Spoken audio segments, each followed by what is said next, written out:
humans, we are hypersocial beings. We have been hardwired to crave inclusion, to be approved of, and to be accepted. And being rejected is one of our greatest primal fears. Why? Well, because eons ago, approval, thus inclusion, meant survival. Rejection and disapproval meant certain death.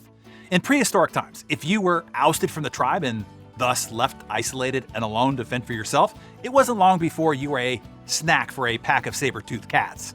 Because the consequences of being rejected were so extreme, our brains and our behavior adapted to do anything we possibly could to avoid disapproval from others. In fact, research has proven how social rejection activates many of the same brain regions that are involved in signaling physical pain, which helps explain why disapproval hurts so bad. Even though today we are no longer living in caves or running around in a loincloth on the savannas trying to spear our food and dodge predators, our aversion to rejection and disapproval is still deeply embedded into our primal fears. For many, if not most, it consumes our entire self-identity. And it is the primary drive to all our motivation, to the point where you can have trouble thinking that you are worthy, that you are good enough or successful at all, unless you receive validation from others, and that is especially true at work. Now, seeking approval is not all bad. We all begin in life in a state of complete reliance on external validation.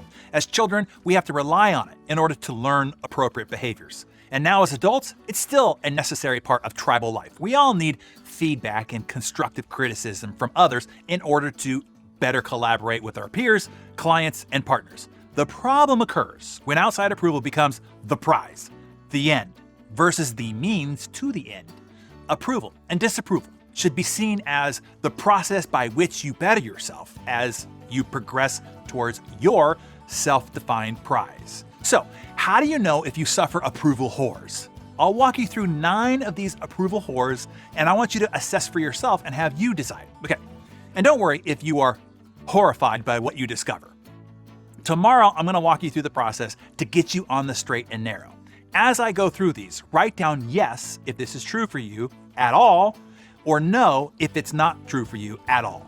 We'll count up your yeses and your nos at the end. Okay, you ready? Got your journal out, write down your yeses and nos, and then we're gonna count them. Here we go.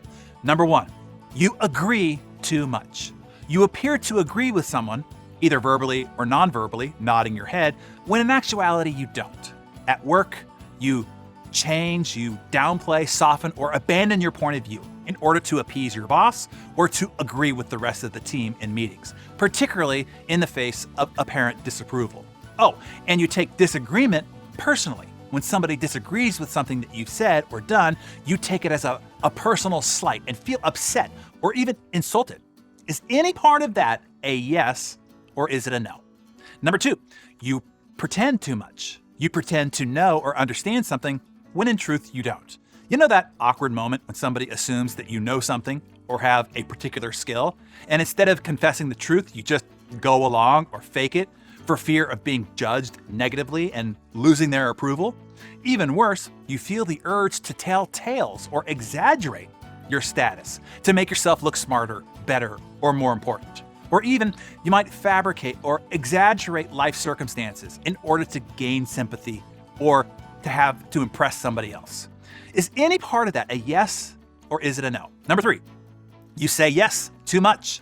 Are you a serial overcommitter? Do you say yes to tasks, to meetings and plans when your instinctive response, your preferred response, is a no? You say yes so that you don't displease others and can maintain their approval. And if you occasionally do say no, do you feel guilty about setting boundaries with others? Is that a yes or is it a no? By the way, failing to draw a line in the sand with a no only reinforces your lack of self-identity and even causes others to think less of you. Number 4, you seek compliments too much. Do you fish for compliments or praise? Are you disappointed when nobody notices your haircut or your new handbag or the idea that you presented in the meeting or the contribution that you made to the project? Are you unnerved if others are praised or acknowledged in a memo, in a presentation, or in a meeting, but you seem to be overlooked? Is any of that a yes or no? Number 5, you say sorry too much. Do you feel the need to apologize even when there has been no disapproval? No matter what has happened and whether or not you had any hand in it, And even if no word of blame has been voiced, the needy approval seeker will always be the first to apologize. Is that a yes or is that a no? Number 6, you tolerate disrespect too much. You fail to speak up if you've been treated unfairly by a coworker, client, or boss. You don't speak up if you've received unsatisfactory service or goods from others. How many times have you moaned and groaned about the food or service in a restaurant? But then when the waiter or manager inquires if everything's okay, you simply nod your head in agreement and say that everything is fine. This is out of fear of displeasing another and then being disapproved of. Instead, you self-sacrifice and suffer in silence, only reinforcing a lack of self-worth, suggesting that you're not entitled to the best of anything, even though you're paying for it. Is that a yes or a no? Number 7, you compare yourself too much. You're constantly comparing yourself to others and feeling a chronic sense of lack because of it. You have to think about this one. Is that a yes or is that a no? And number 8, you gossip too much. You attempt to gain attention, connection, or acceptance through gossip.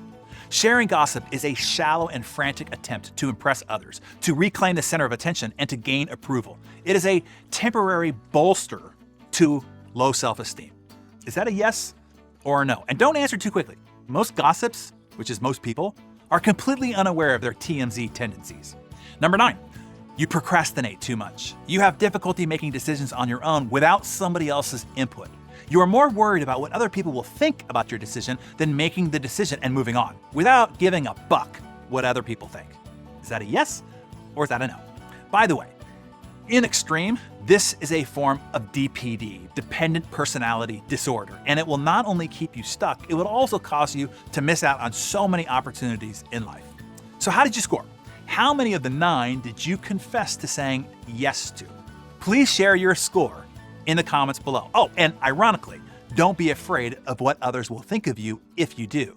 The first step towards change, especially your constant approval seeking, is to acknowledge that you do. Seeking approval can become an addiction, and the more approval you get, the more hungry for it you will become.